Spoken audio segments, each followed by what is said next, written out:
আজ আমরা পড়ব সুভাষ মুখোপাধ্যায়ের লেখা কবিতা লোকটা জানলই না। প্রথমে আমরা কবির সম্পর্কে জেনে নিই। বিংশ শতাব্দীর জনপ্রিয় কবি সুভাষ মুখোপাধ্যায় 1919 খ্রিস্টাব্দের 12ই ফেব্রুয়ারি নদিয়া জেলার কৃষ্ণনগরে জন্মগ্রহণ করেন। তার প্রথম কাব্যগ্রন্থ পদাতিক। তার অন্যান্য কাব্যগ্রন্থগুলি হল অগ্নিকোণ, চিরকুট, কাল মধুমাস, ছেলে গেছে বনে, জল সইতে, ফুল ফুটুক, যত দূরেই যাই, একটু পা চালিয়ে ভাই। তার বিখ্যাত গদ্যগ্রন্থগুলি হল কাঁচা পাকা, টানা পোড়েনের মাঝখানে, ঢোল গোবিন্দের আত্মদর্শন ইত্যাদি। তিনি যত দূরেই যাই কাব্যগ্রন্থের জন্য 1964 খ্রিস্টাব্দে সাহিত্য একাডেমি পুরস্কার পান। এছাড়া জ্ঞানপীঠ পুরস্কার, দেশকোত্তম সম্মানে তিনি সম্মানিত হন। 2003 খ্রিস্টাব্দের 8ই জুলাই কবি ইহলোক ত্যাগ করেন। এবার আমরা এই কবিতার উৎস সম্পর্কে জানব। আমাদের আলোচ্য কবিতাটি সুভাষ মুখোপাধ্যায়ের শ্রেষ্ঠ কবিতা থেকে নেওয়া হয়েছে। এবার আমরা কবিতাটি দুটো অংশে ভাগ করে পড়ব, পড়ে আমরা বোঝার চেষ্টা করব। লোকটা জানলই না, সুভাষ মুখোপাধ্যায়। বাঁদিকের বুক পকেটটা সামলাতে সামলাতে হায় হায়, লোকটার ইহকাল পরকাল গেল, অথচ আর একটু নিচে হাত দিলেই সে পেত আলাদিনের আশ্চর্য প্রদীপ, তার হৃদয়। লোকটা জানলই না। বাঁদিকের বুক পকেট।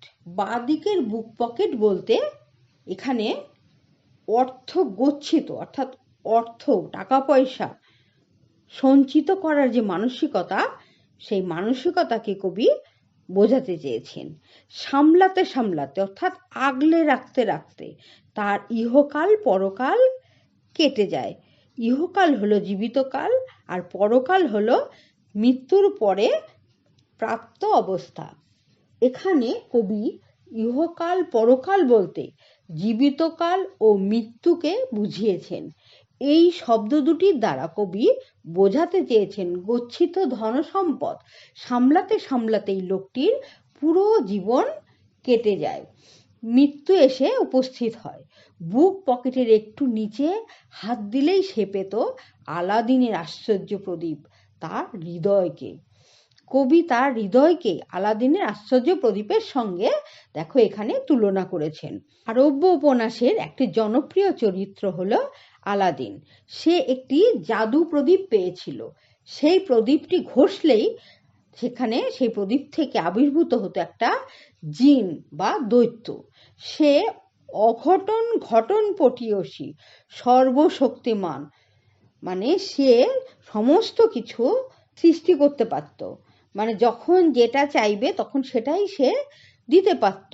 তাই তাকে বলা হচ্ছে যে সে অঘটন ঘটন পটীয়সী, সর্বশক্তিমান দৈত্য। আলাদিনের ইচ্ছানুসারে সে মুহূর্তের মধ্যে তার সব কাজ করে দিত। আলাদিনের প্রদীপ থেকে উদ্ভূত দৈত্য যেমন অসাধ্য সাধন করতে পারত, তেমনি মানুষও তার হৃদয়ের সাহচর্যে অনেক অসাধ্যকে আপন সাধ্য সীমায় নিয়ে আসতে পারে। এ কথা কিন্তু লোকটা সারা জীবনে জানলই না। কারণ লোকটি তার যে সঞ্চিত অর্থ, সেই অর্থ বা সম্পদকে সামলাতে সামলাতেই তার সারা জীবন সে কাটিয়ে দিল। এবার দেখো পরের অংশটি আমরা করছি। তার কড়ি গাছে কড়ি হলো, লক্ষ্মী এলেন রণ পায়ে, দেয়াল দিল পাহারা, ছোট লোক হাওয়া যেন ঢুকতে না পারে। তারপর একদিন গোক গ্রাসে গিলতে গিলতে 2 আঙুলের ফাঁক দিয়ে কখন খসে পড়ল তার জীবন। লোকটা জানলই না। কড়ি, তাহলে কড়ি কি তোমরা চেনো? কড়ি হলো শামুক জাতীয় সামুদ্রিক জীব।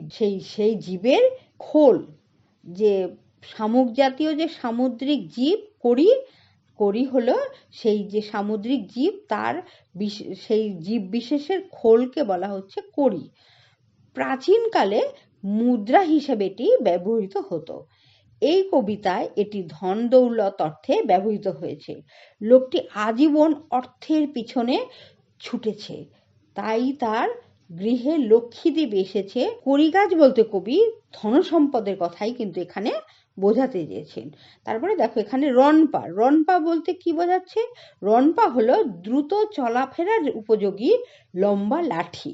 বড় বড় অট্টালিকা চার দেয়ালে বন্দী হয়ে হলো প্রাকৃতিক বাতাসের অবাধ গতি রোধ করে অর্থাৎ বন্ধ করে জীবনযাত্রা অতিবাহিত করলো। এরপর একদিন গোগ্রাসে অর্থাৎ আত্মসাৎ করার মাঝেই লোকটার জীবন খসে পড়েছিল। দু আঙুলের ফাঁক দিয়ে অর্থাৎ নিজেরই অগোচরে কখন সে মৃত্যুর কোলে ঢলে পড়ল তা কিন্তু লোকটা বুঝতেই পারল না। এই কবিতায় দেখো লোকটা জানলই না পংক্তিটি দুবার ব্যবহৃত হয়েছে। প্রথমে কবি বলেছেন লোকটি গচ্ছিত সম্পদ সামলাতে সামলাতেই ইহকাল ও পরকাল কেটে গেল। অস্থি মজ্জার নিচে থাকা হৃদয়ের উপস্থিতি সে কিন্তু টের পেল না। দ্বিতীয়বারে কবি বলেছেন গোগ্রাসে অর্থাৎ উদরসাৎ করার মাঝেই অন্তর্হিত হয়েছে তার হৃদয়। হৃদয়ের উপস্থিতির কথা যেমন লোকটি জানল না, তেমনি হৃদয়ের অন্তর্ধানের কথাও কিন্তু লোকটি জানতে পারল না। দুইবার এই পংক্তিটি ব্যবহার করে কবি তার বক্তব্যকে জোরালো করেছেন। এবার এসো আমরা এই কবিতার নামকরণ সম্পর্কে জানার চেষ্টা করি। এই কবিতার নাম কবি দিয়েছেন লোকটা জানলই না। আমরা জানি সাহিত্যের একটি গুরুত্বপূর্ণ উপাদান হলো নামকরণ। নামকরণের মাধ্যমেই রচনার বিষয়বস্তু সম্পর্কে একটা ধারণা পাওয়া যায়। নামকরণ কখনো বিষয়মুখী, কখনো চরিত্র প্রধান, আবার কখনো ব্যঞ্জনাধর্মীয় হতে পারে। এই কবিতার নামকরণ কতদূর যুক্তিসঙ্গত এবার তা আমরা বিচার করে দেখব। লোকটি জানলই না কবিতায় একজন অর্থ সর্বস্ব মানুষের জীবনের করুণ পরিণতির কথা তুলে ধরা হয়েছে। মানুষটি সারা জীবন নিজের বুক পকেটটাই সামলে চলেছে। অর্থ সম্পদের পেছনে ছুটতে ছুটতে তার জীবনটা শেষ হয়ে গেছে। বুক পকেটের একটু নিচেই যে হৃদয় রয়েছে, যা অর্থের তুলনায় অনেক বেশি দামি, সে কথা সে জানতেই পারল না। আলাদিনের প্রদীপ সদৃশ অর্থাৎ আলাদিনের প্রদীপের মতো তার হৃদয়ের খবর সে কোনোদিনই পেল না। তার এই অজ্ঞতা ও উদাসীনতার পরিচয় লোকটা জানলই না নামকরণের মাধ্যমে শিল্প সুষমা মণ্ডিত ব্যঞ্জনা লাভ করেছে। তাই সব দিক থেকে বিচার করে বলা যায় যে এই কবিতার নাম যে হয়েছে লোকটা জানলই না, সেটি সার্থক এবং সুপ্রযুক্ত হয়েছে।